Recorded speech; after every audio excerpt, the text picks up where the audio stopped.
Hi, Brave Friends. It's Laura Hayes from the Brave Girl Project, and I'm jumping on real quick to do a Facebook Live because today is October 1st, and October is Bullying Prevention Month. So I wanted to kind of share a little information on some of the warning signs for bullying.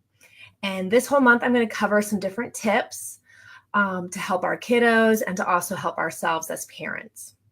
So bullying, there's three components that are in any bullying situation. First, the behavior is unwanted. It upsets the intended target. There's an empower balance, whether it's someone's physically bigger, socially perhaps has more friends. And then third, it's repeated, it's ongoing, or the possibility of it occurring again are very high. So there are some warning tips because a lot of times what's happening is our kids aren't always reporting to us that they're experiencing bullying. And we start to sometimes notice different things that are happening, and we may not always understand what that sign is telling us. So here are some signs that your child might be experiencing bullying. They may be the target. So one, if your child is complaining of stomach aches and headaches and they are refusing to go to school, that is oftentimes a sign that there's something going on at school and they're trying to escape. So that's a key thing to start to pay attention to. If perhaps they're losing different articles, favorite items, maybe a book, a backpack, a lunch sack, a water bottle, that might be a sign that, hey, something's going on in a relationship. If there's a change in friendships, maybe your child is no longer wanting to participate in Girl Scouts or Boy Scouts, or they don't want to hang out with a certain group of people, there could be something going on within that group.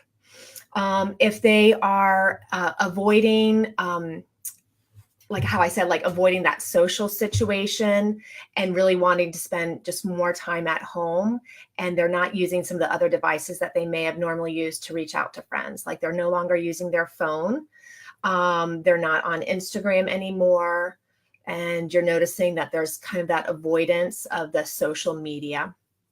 A decline in grades can always be a sign of, obviously a lot of things going on. But if you're experiencing bullying and you're in a classroom with that person who is bullying you, it makes it really hard to focus.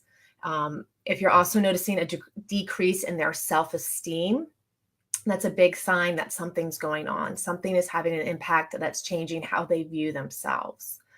What I recommend is starting a conversation, because kids oftentimes are embarrassed when they experience bullying. Even if we know maybe the statement or what they're being bullied about isn't true, or it would seem like a very small thing, but to the kid, it can be very embarrassing. So since it is October is Bullying Prevention Month, that's a perfect opportunity to start having just some discussions and asking, like, what does bullying look like in your school? Or what is it like for kids at your school who are bullied? And then it kind of gives you kind of an in to seeing what they report, what is their experience like, and maybe are they going to share something. During this time also, you'll notice a lot of times on different kids networks like Cartoon Network, you'll see a lot of those stopbully.gov commercials or PSAs. And so that's a great time to kind of piggyback into that question and ask, oh my gosh, like in that scenario, what do you think you would do? But then also sometimes it can run the gamut where our kids can be a victim one day, but then also they can be the bully themselves, and it can be very fluid. And that's very hard because I think when we were growing up, you might kind of have that vision of that one student that was maybe bigger than you or maybe more popular, and that person was always the bully. And it's not really the case nowadays. There's so much flux in the relationships. So key things to pay attention to see if your child is actually the bully is, is their popularity kind of like almost the most important thing to them? Are they always trying to maintain their status in a group, or very concerned with being popular? That can kind of be a warning sign that they're placing a lot of pressure on themselves to maintain that status, and that with maintaining that status, they'll do anything to keep it. Do they have some objects or belongings that they've not been able to explain how they've come across? Maybe they have like a book that you didn't get for them at the book fair, or you just don't think it's a library book. It doesn't make a lot of sense.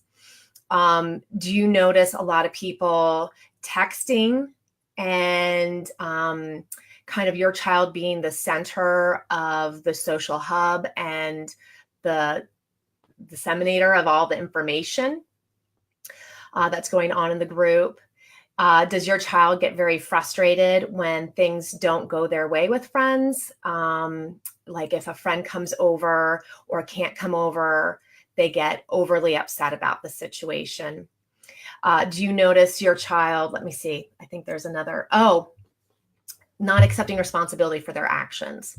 That's another important thing that maybe if you notice, and it's always hard as we're growing up to sometimes accept responsibility, but if your child, that they've had this problem, that may be an issue that they might be then taking out on the kids in the classroom. Also paying attention to any comments that you hear from the teacher.